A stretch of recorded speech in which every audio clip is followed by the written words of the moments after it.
Citations, gaming enthusiasts, George Maynard here. I am probably the biggest sticker star apologist you'll ever meet. My third most popular video on this channel as of this video's release is all about my history with the game and why I like it. This video is a pseudo-sequel to that one, but more about the many things I think make the game good, rather than just being about my personal history with it. I genuinely enjoy Sticker Star more than the Thousand Year Door. I've played it more times than any of the other Mario RPGs. In fact, I played my original copy so much it doesn't really work anymore, so I recently bought another one. And I am the proud owner of this Kirsty pin and this official sticker book that I spent more money on than I'm willing to admit.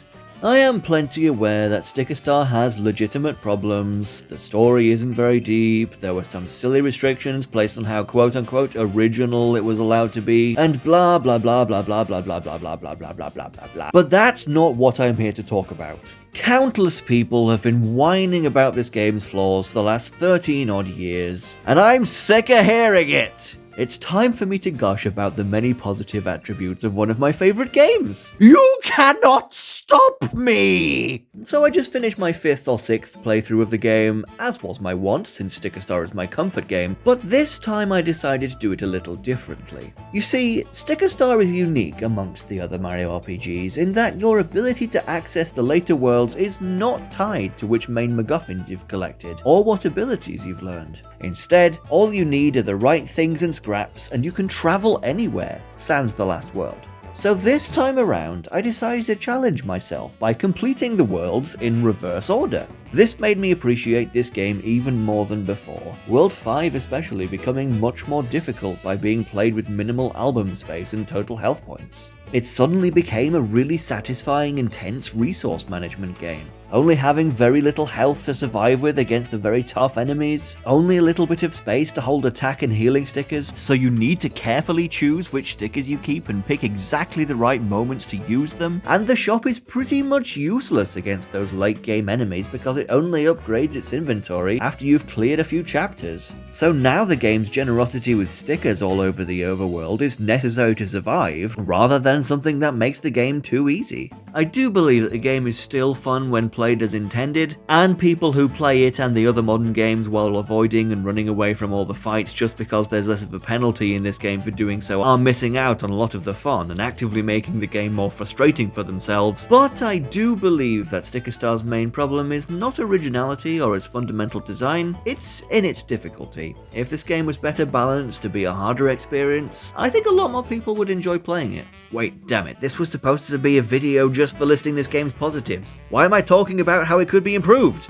Oh well, a little bit of constructive criticism should make my video more well-rounded. I just wanted to highlight something interesting about this game that made my latest playthrough particularly enjoyable. I don't want to see people transforming Sticker Star into something it isn't with mods. I just want to see mods that give the game better, more difficult balancing. Anyway, about those battles. I've always really enjoyed Sticker Star's gameplay loop of entering battles and using the stickers you have on hand to aim for the perfect bonus. Figuring out how to win each encounter as efficiently as possible, trying to maximize profit while minimizing waste, is always a fun little puzzle that got made even more fun, and more literally a puzzle, later on in Origami King.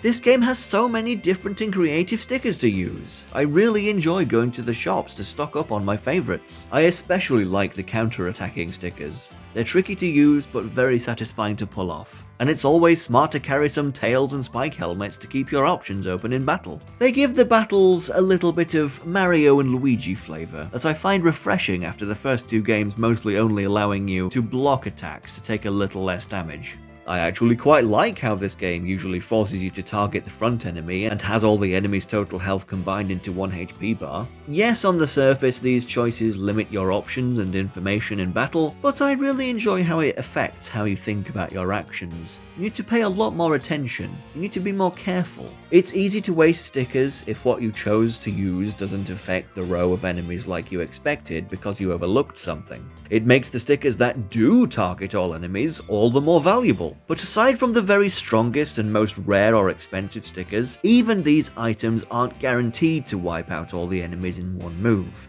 Line jumps will of course fail if there's even one spiked enemy. Both line jumps and hurl hammers will hit the enemies at the back of the row for less damage than the ones at the front. Power blocks are great for crumpling enemies to eat their turns and lower their defense, but the effect isn't guaranteed. And of course they won't affect flying enemies, even low flying ones, which can be easily overlooked. Fire and ice flowers are very powerful, and even the weakest versions of their stickers can one-shot a lot of enemies, but they too miss flying enemies, and you need to remember there are a few enemies who are immune to ice or fire attacks. Likewise with the dodging and counter-attacking stickers I mentioned earlier, you need to understand what kinds of attacks each of the enemies you're facing are going to use. They each cater to different kinds of attacks, and using the wrong one can waste your time and stickers.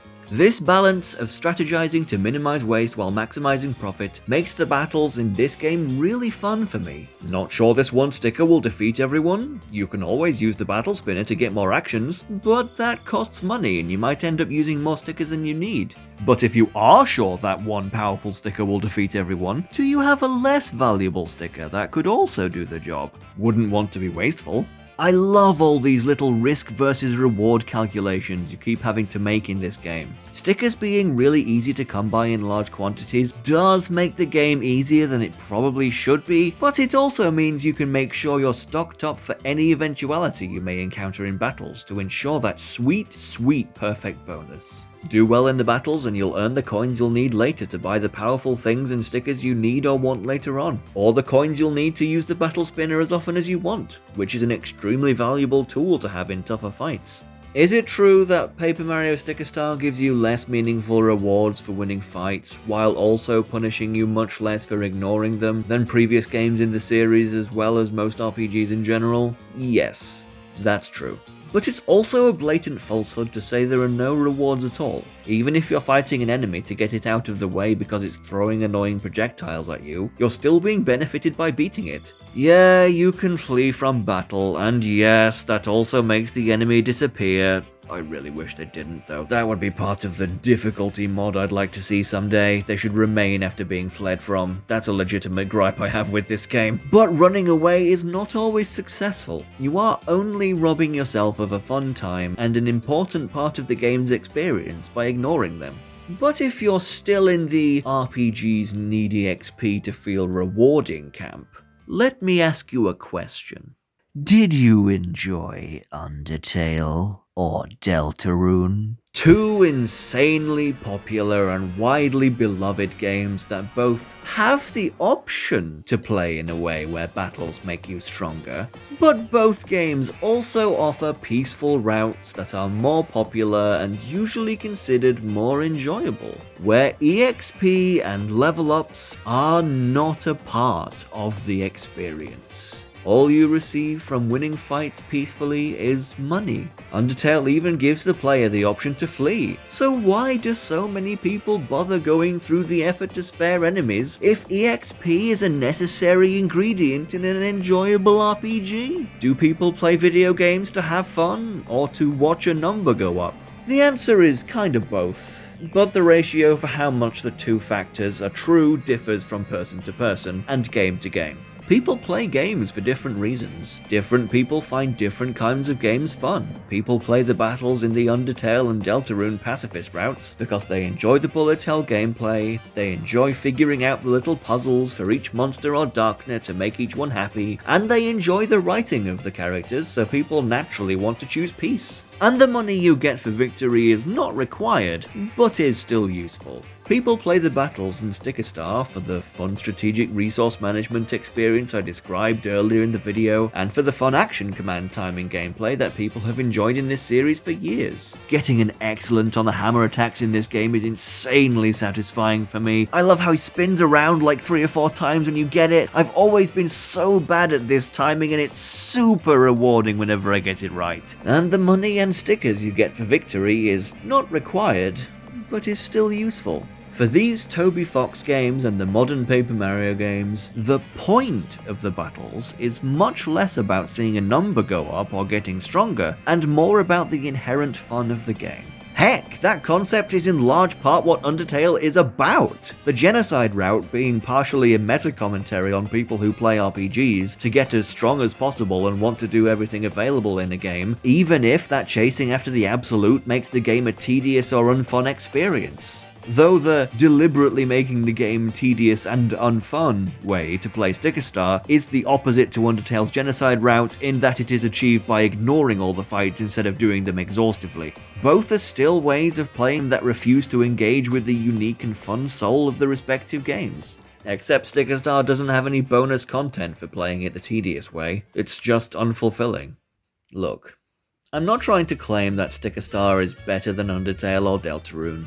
I'm just using it to prove that an RPG doesn't need its battles to give EXP or particularly necessary rewards to be fun. If you have given Sticker Star's battles a proper fair shake and played through the game while engaging with them the most fun way by aiming for perfect bonuses, but still don't enjoy the gameplay loop, that's fair. If you need certain numbers to go up to enjoy role-playing games, that's fair too. But I'd like to take the notion that EXP is needed for RPGs to be fun or functional, and flush it down the toilet now, please.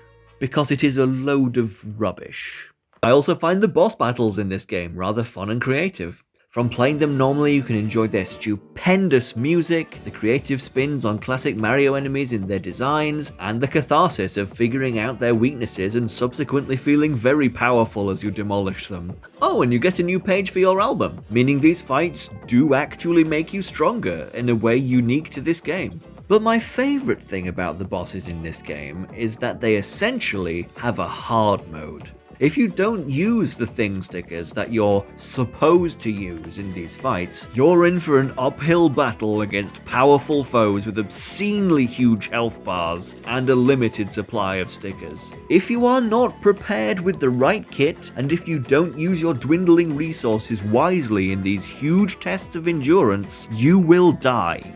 And it's terrific. Genuinely, when played like this, I believe Sticker Star has the second most fun set of boss fights in the series, after Origami King. Yes, I am aware that Kirsty points out that the fight could have been easier if you win them like this. No, that does not lessen the experience for me. I wear this optional dialogue as a badge of honor. Seriously, why would I expect the game to reward me for playing it like this? This is just another instance of the game being rewarding to play simply by being fun. I can handle a small complaint from Kirsty. It's Super Mario RPG giving you laughably low EXP and coins after its extremely difficult late game bosses that actually infuriates me. Talk about a lack of rewards after fights, yikes. Why is it okay when that game does stuff like this? This is a far more painful slap in the face. I hate Super Mario RPG so much, man. I can't stop thinking about how much more deserving of the fandom's hatred that game is than Sticker Star. Go watch this video if you want to understand my beef with it. If you think I just have a skill issue with that game, then fair enough, I guess. This is the experience I had. None of the other Mario RPGs feel hard to me. I'm sorry.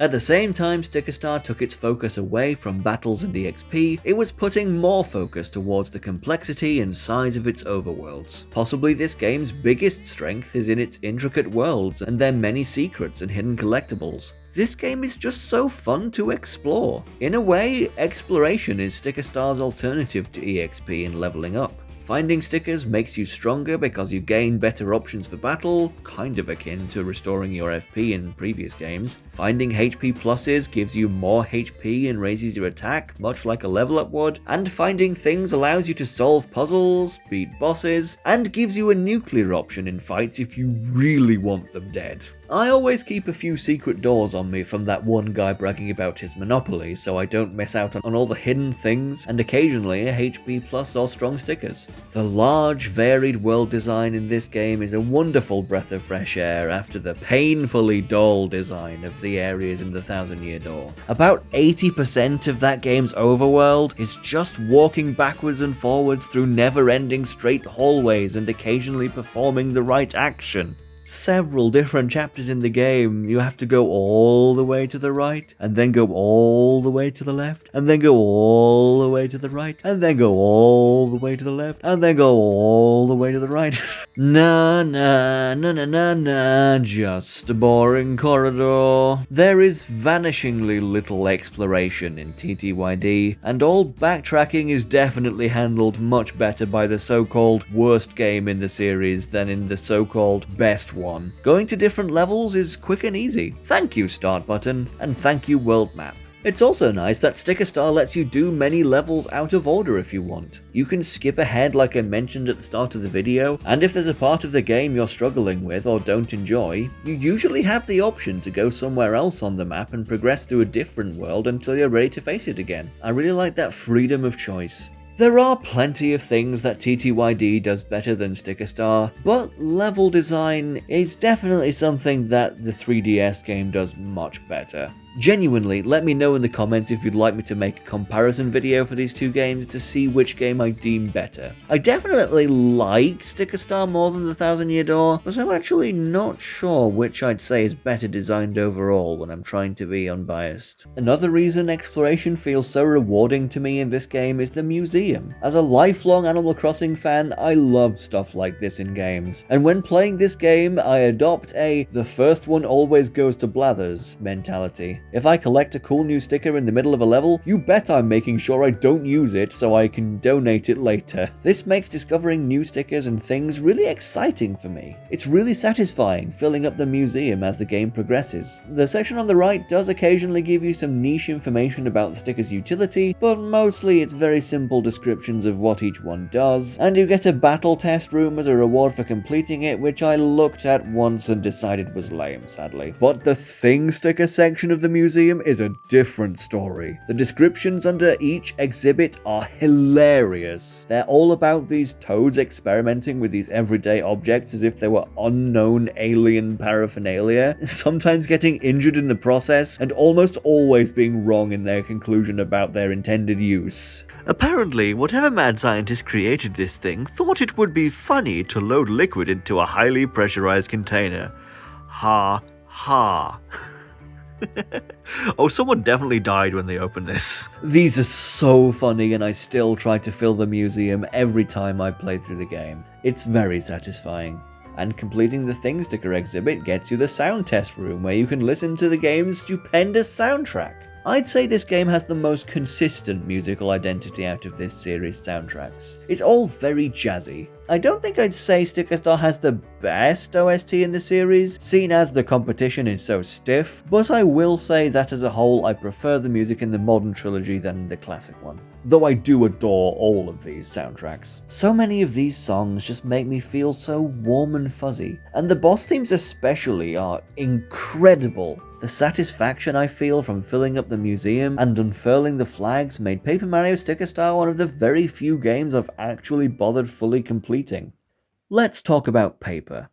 Paper Mario Sticker Star is the first game in the series that really embraced the concept of the world being made of paper, and the devs kept using this idea, in my opinion, to great creative effect in the two other games that followed. I like to call these games the Arts and Crafts trilogy.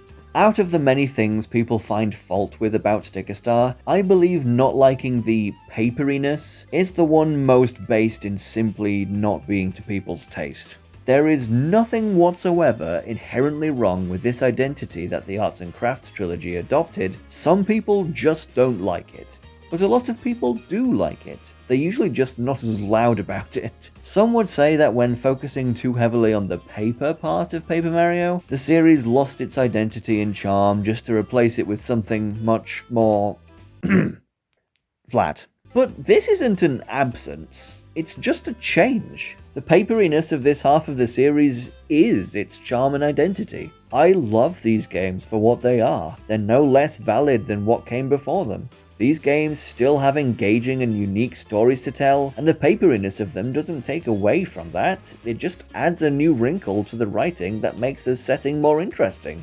If you ask me, I think the worlds and characters being diegetically made of paper in these games gives them extremely creative level designs, really unique and interesting lore, really nice looking papercraft environments that give them a wonderfully distinct and appealing visual identity, the ability to get away with some really disturbing body horror without raising the game's age ratings, and a lot of really funny jokes and scenarios based on the paper concept. The Arts and Crafts trilogy is really witty and honestly more funny than the first half of the series. Color Splash and Origami King especially, but I don't want this video to become too much about the modern games as a whole. I love how this game handles liquids. The water and lava and poison looking like they're made of paper while still behaving very much like a liquid. They even sometimes have this nice shimmering effect on them. I love the areas where you can see the sunlight glistening on the surface of the water. This is some of the best video game water I've ever seen. And it looks like paper! I love all the little animation details of things getting folded, crumpled, unfolded, soggy, depancaked, etc. There's lots of attention to detail in this paper world, and I find it very charming. The types of locations in Sticker Star may be the standard Mario biomes and locations, you know, the usual grassland, desert, poisonous woods, airship, etc. But this is where the paper aesthetic really lifts the game up. These kinds of areas may be familiar to Mario fans, but the fact they've been reimagined in a brand new aesthetic and art direction makes them feel fresh and vibrant as if they were new. It's similar to how several of Super Paper Mario's locations were also standard Mario fare, but it used its own weird 2000s digital computer graphics aesthetic to reinvent them into something more interesting. This set of world biomes became stale as the new Soup series kept using them ad nauseum, but in Sticker Star, they feel brand new again.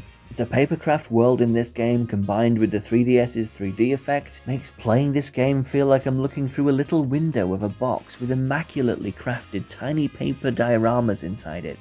I know the 3D feature isn't very popular, but I've always really enjoyed using it, and this is one of the games on the system that benefits the most from the effect. The main gameplay gimmick of this game is Paperization, which allows the player to remove and insert certain parts of the environment to solve puzzles in the overworld. This is just such a creative concept to me. It really makes you look at the world around you in a completely different way, and gives you a lot of little aha, this is where this is supposed to go type moments throughout the game. You get a lot of opportunities to say, I've got a hole in me pocket. Yo, where are my Yellow Submarine fans at?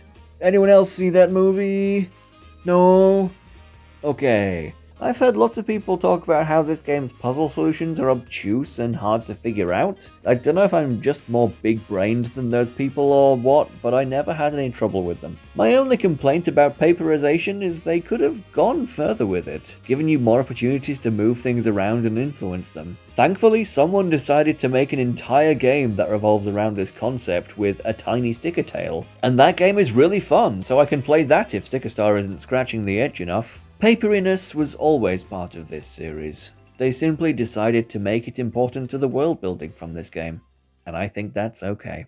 Let's talk about the story. I will admit, Sticker Star's plot is the most simple one in the series, and there are a couple parts of it I don't like. But for the most part, I really enjoy what each of the worlds have to offer. I'm not going to summarize the whole plot, I just want to point out some specific stuff I like. So that's like 90% of the story. Sorry if this video is getting a bit listy. I really like the prologue part of this game in Decalburg. The Detective Mario theme is a great funky and mysterious vibe, and this is something that Color Splash and Origami King do a lot more and a lot better, but I really enjoy searching the town to find all the toads. I love finding and rescuing hidden NPCs who then reward you with funny dialogue. That was one of my favorite things about Origami King, but the idea came from here, and it's really good despite its shortness. World 1 is about a gang of laughably pathetic thugs banding together to achieve some semblance of strength after decades of ridicule, but ultimately deciding they would rather acknowledge when they're beaten and keep their individuality than follow a madman who claims to have their best interests at heart while he actually just wants to use them up to further his own agenda. Once his supporters come to their senses and abandon him, the delusional, narcissistic leader fails to realize that he is nothing on his own, and charges headlong into his demise. It has very nice chill vibes, some fun and creative set pieces like the windmill and the Bowser statue with water being pumped into its ass, and a shopkeeper who is definitely not trying to sell you literal poison. I absolutely adore the Rube Goldberg machine sequence in Whamino Mountain. The concept of everything being made of paper or cardboard being used to great comedic effect, as the relatively lightweight and flat trees and mountains all fall over like dominoes. I also really like the recurring adventurer Toad, who shows up in each world getting molested by various bad guys. Each time you encounter him, you have the option to either fight the assailants off or pay them off. I usually choose to give them the money because I like being nice and the dialogue is better. You can choose to either murder these guys or buy them ice cream, and it's so funny to me that this is a real decision you make in a Mario game. And after your encounters with him, he sends postcards to his mate, who's house-sitting for him. Of course, he leaves out the detail about Mario rescuing him from repeated muggings. World 1 also introduces two recurring villains for Sticker Star, Kamek and Bowser Jr., so I might as well talk about their entire role in the game here instead of mentioning them over and over again. I have mixed opinions on these guys in this game. I love Kamek's integration. You fight him in Worlds 1, 2, and 6, but he's also a plot-driving villainous force in World 3 and gives royal stickers to at least one of the game's bosses, so he's got a regular presence in the game. He's got great banter with Kirsty, and his flip-flop spell makes his fights more challenging and reward remembering where your valuable stickers are so you don't use them up. Bowser Jr., however, is encountered at the very beginning of the game, and is then not seen again until he ambushes you on the ocean at some point, then once more in the game's penultimate level. I don't know exactly what triggers his ambush. On my recent backwards playthrough, it wasn't until I'd just gotten all of the royal stickers, meaning I basically fought him twice in the space of around 20 minutes. His latter two fights are at least fun, requiring some carefully considered sticker usage to not take damage from your own attacks, and finding ways to penetrate his defense. But otherwise, I often forget the Koopa King's son is even in this game. World 2 is probably my least favourite world in Sticker Star, and yet I still have plenty of nice things to say about it. There aren't many levels here, but most of them are very big with lots of room for exploration and secrets to find. Mario Kart Super Circuit was the first game I ever owned as a kid, so I'm very happy to see the Yoshi Sphinx here. Between that, the Staircase Pyramid, and various underground ruins, there's a lot of desert dungeons, but they all feel distinct enough to not feel repetitive to me. The chill vibes at the Oasis are so immaculate that I'd literally spend hours back in the day just standing in this area and leaving my 3DS running in the background while I did other things. The tower level at the end of this world is one of the best in the game. Love its spooky old Egyptian temple vibes. The lanky toads on the walls, thank you for referencing this game, Mario Kart World. Yes, lanky toads in the hieroglyphics.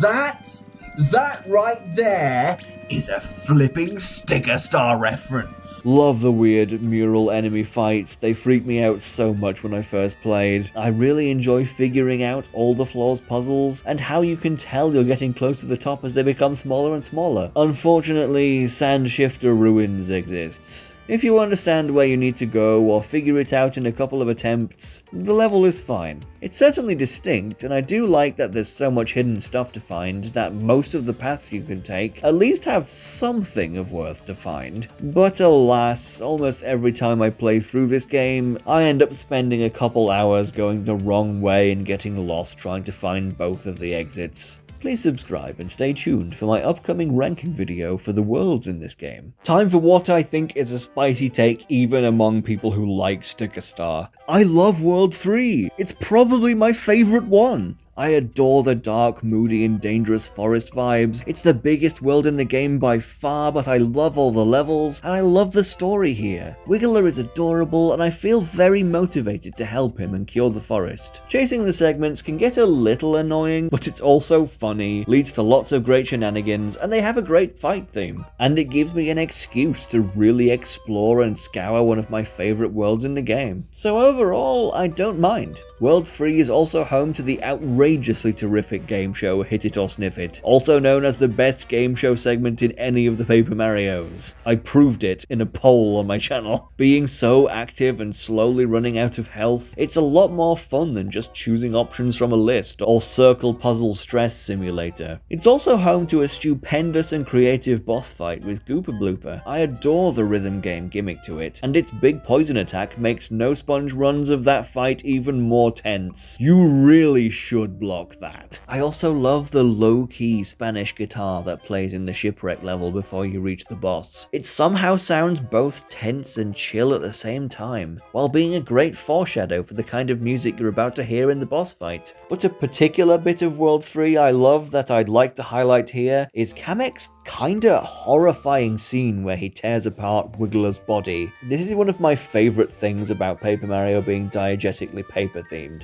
The body horror. The weird stuff the devs can get away with here that they could never do in a Flesh Mario game without it getting an 18+ rating. I wouldn't even be interested in the actual gore that would result from characters made of flesh and blood being folded up and torn apart, but I think it's so interesting when Paper Mario games do stuff like this. The curse forms in TTYD were one of my favourite parts of that game, and I think the Arts and Crafts trilogy leaning more into the paper gimmick is just a natural progression of that, which just opens the door to so many creative plot and lore possibilities. The games are just better like this. Whenever I hear people complain about the paper in Paper Mario, I roll my eyes so hard it's audible. Chapter 4 is the one that even a lot of Sticker Stars haters will say, yeah, that one's decent, about. Mostly because of one very good level and one very good boss fight. This is Mr. Blizzard. Mr. Blizzard is a snowman. Mr. Blizzard is melting. But Mr. Blizzard wants to live. What a cruel reality, to have a form so ephemeral, to have an existence so fleeting, the desire to live on, the want to have more time to enjoy the world we've been given, to push back oblivion for another decade, year, day. It's a feeling we're all familiar with.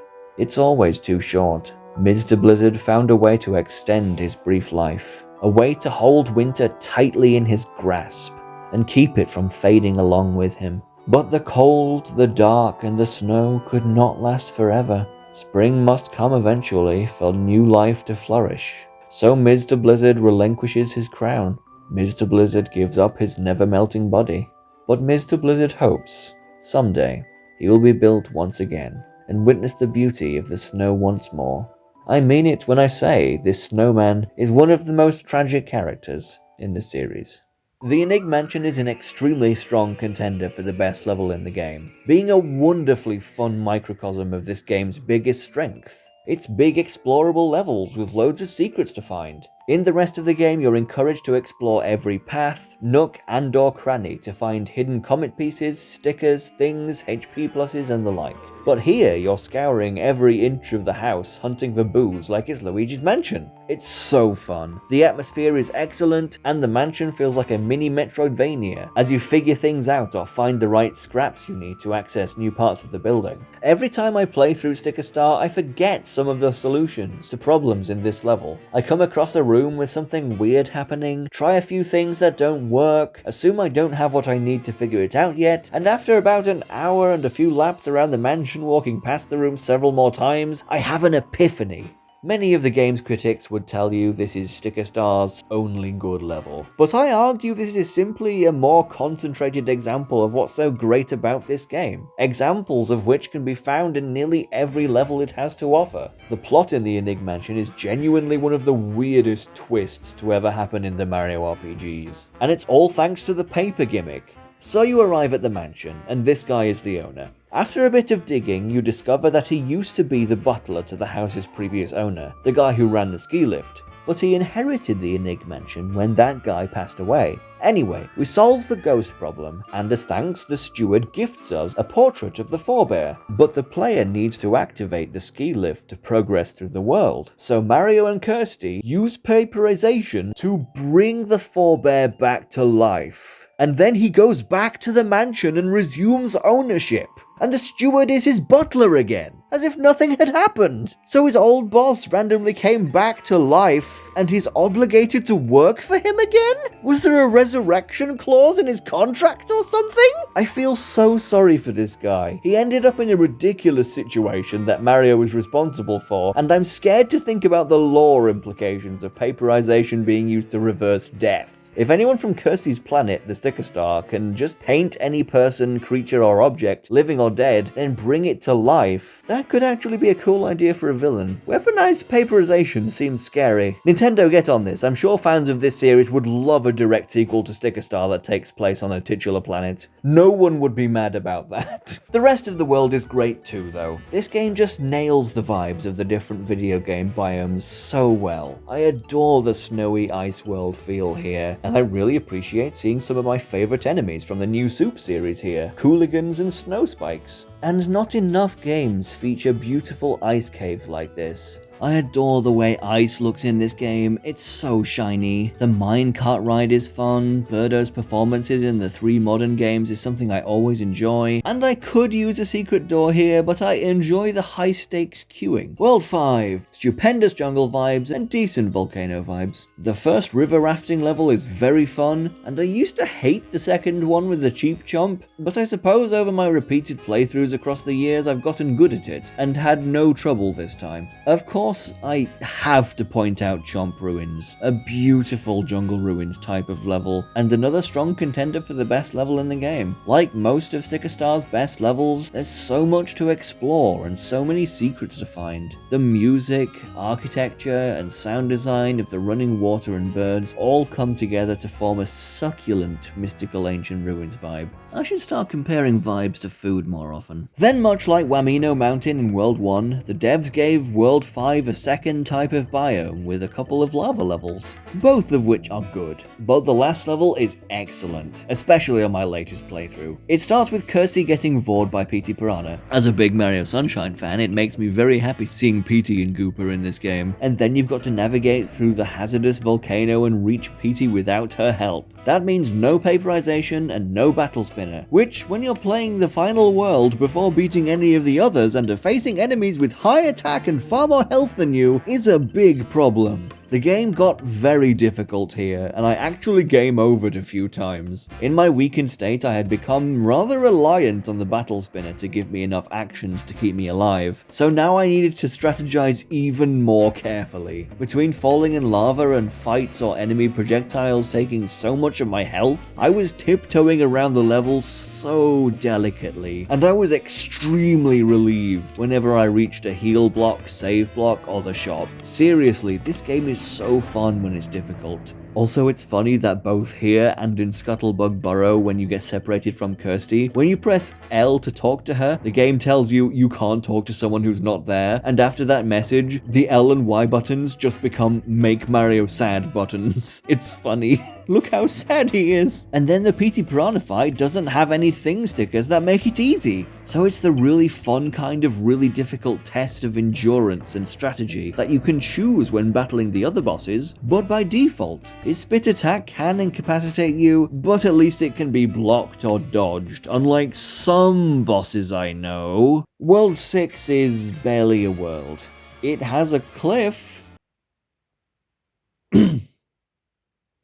That sure is a cliff. But then it has an actually really good proper level on Bowser Jr.'s airship, some really tough fights. Oh hi Bruiser, it's always nice to see you. You get to turn a Banzai Bill blaster around so it wrecks the ship, which I thought was a really clever use of paperization, and then the aforementioned fun Bowser Jr. fight with his protective dome, which New Soup U stole, copied from this game. Then you actually reach Bowser's castle, and it's just one level.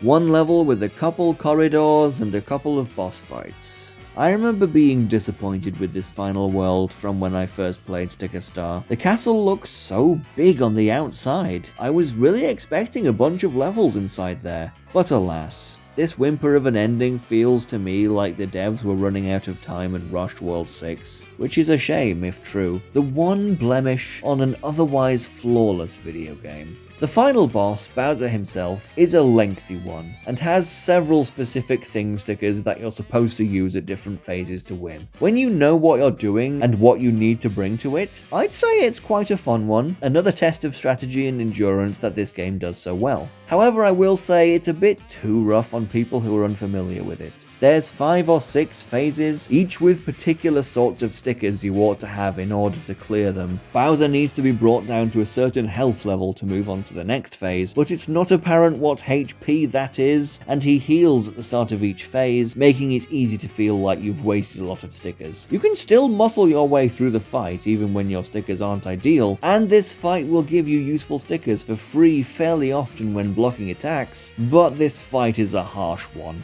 I'm reminded of how annoying Lemmy's fighting Color Splash was, requiring 2 thing cards and only at very specific moments in the battle, so most players will lose the fight multiple times. Fun fact about this Bowser fight though, if you do enough damage to Bowser in one phase before he moves on to the next, he'll be underneath the next phase's HP threshold even after healing, and immediately move on to the next phase after only one turn, essentially skipping a phase. Neat! Then eventually, Bowser is defeated before he can say even a single word of dialogue. I'm not going to defend that choice. Bowser was the funniest character in the first 3 games. Removing his speech in this game is an insane decision.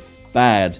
At least Origami King made up for this muteness. That might actually be his best portrayal ever. Let's wrap this video up by talking about Kirsty. Kirsty is sassy, she enjoys roasting people, sometimes she's mean to people when they don't deserve it, and sometimes she's nicer than you'd expect. A lot of people don't like Kirsty. I've never understood the hate, and have always liked her myself. She's pretty much just Starlo again. They're both sassy and a bit mean-spirited for comedic effect. And Starlo still has plenty of fans, but Kirsty has a really disproportionate amount of disdain in the fanbase. And she doesn't even tease Luigi. I do think that Kirsty is far from the best partner in the series, but I think the popular opinion surrounding her is another case of people mistaking Sticker Star being more simple for it being bad. It's true that Kirsty doesn't have a terribly interesting character arc, but honestly that's true about most of the partners in the Mario RPGs. A lot of them are there to be a voice in place of the ever-mute Mario, simply being a silly little guy who adds a bit more levity to scenes and give direction to the player. A lot of Paper Mario partners just show up, immediately befriend Mario, accompany him on his journey on a whim, have an extremely brief character arc within a single chapter, and are just kind of there for the rest of the game long after the story has moved on from them. I actually prefer the way the games from SPM onwards, and I suppose the Mario and Luigi games, handle the partners, having a single main companion who gets character focus throughout the whole plot, giving these games with silent protagonists some semblance of a main character, with thoughts and impacts on the whole story. I'd say the game that best achieves this concept is Origami King, with Olivia being an extremely likable character with a lot of nuance, and has a very moving arc throughout the game. Though Origami King also happens to have the best of both worlds, with a lot of its chapters also having a secondary partner, who have their own little arcs like the classic partners, but don't overstay their welcome once the story is finished with them. Bug Fables takes this one step further by doing away with partners almost entirely, having 3 equally main characters who are always around for banter and arcs, making me feel way more attached to the members of Team Snakemouth than the vast majority of Mario RPG partners. Bug Fables is so much better than the Thousand Year Door guys, both creatively and mechanically. They solved so many problems TTYD had. Sorry, what's this video about again? I got distracted by how good Origami King and Bug Fables are. Oh yeah, Sticker Star. If you personally dislike Kirsty, then that's fine, but it's frankly preposterous to say that these games need the partner system from the first 2 games in order to be good. Kirsty isn't the best example of this format. She might be the worst actually, not that I dislike her, but partners like Huey and Olivia have proven that this can work really well. I haven't mentioned him much, but Huey is great. Most of my problems with people's constant criticism of Sticker Star is not with the ones who say they dislike the artistic directions it took. In those cases I can simply disagree respectfully and move on. It's when people claim that the choices made by the devs are somehow inherently bad and made the series objectively worse. When people take an issue of taste and opinion and try to peddle their view as fact, I get annoyed. That's why I usually try to say, I think this is bad in my criticisms instead of outright stating that things definitely are. Unless I'm factually correct, of course, like when I say Super Mario RPG is hot garbage. Paper Mario for the Nintendo 64, The Thousand Year Door, and Super are all generally regarded as beloved classics. Super Paper Mario maybe less so since it did weird stuff with the gameplay, but generally when I've spoken to Paper Mario fans, Super has been regarded as one of the good ones, because in almost every other area of its design it still imitated the first two games. The prevailing opinion of those three games is outstandingly positive, even to the point of generally overlooking their flaws while exaggerating their strengths. But when Sticker Star and the two games that followed were released, their multitude of differences to the classic games led many to declare them as bad because they were different. It's exhausting and sad as a fan of this game to not want to look at any content even mentioning Sticker Star because I know it's probably going to be negative. When the beta trailer surfaced recently, almost everyone reacting to it were all, "Yo, this looks so much better. If only we got this instead." When all I see is the same game we got, but unfinished, having less identity, and the dull corridor level designs of TTYD. The Sticker Comet fan game changing a bunch of arbitrary stuff about Sticker Star to fix it by just cramming OC designs that don't fit the game into it and seemingly changing the mechanics to be more in line with the first two games just makes me cringe. Paper Mario Sticker Star is not broken. It does not need fixing. If you want games that are more similar to The Thousand Year Door, Bug Fables and Born of Bread exist, and they're both excellent. In recent years, I have encountered a lot of Paper Mario fans who started with the series classics, who came around to enjoying some or all of the Arts and Crafts trilogy, giving them a second chance and enjoying them for what they are rather than hating them for what they aren't. King K's video on Sticker Star that came out just over a year ago about how he really enjoyed it during his last playthrough is excellent. He makes a lot of really good points both about the game and the nature of criticism. I made sure I waited until after writing this script to rewatch it because I didn't want to end up just repeating his points. Paper Mario Sticker Star is a very special game to me. In my eyes, it began a renaissance in the series that took it in a fascinating and fun direction. If you disagree, that's fine, I respect it. But if your instinct is to tell me that I am wrong to like these games or consider them good, please, consider shutting up instead. Hello, and thank you for watching to the end. We're going to look at the Paper Mario Sticker Star sticker book a bit. This is so cool. It would have been really awesome if they released a replica version of Mario's actual sticker album from the game with every sticker in the game in it. That would have been pretty cool, but this is cool too. Look, there's Tower Power Pokey. Awesome. This is cool. I'm gonna stick them around my flat now, actually. Let's put little Royal Sticker Bowser next to this Bowser. Yes. Then Boo, hiding shyly on this page.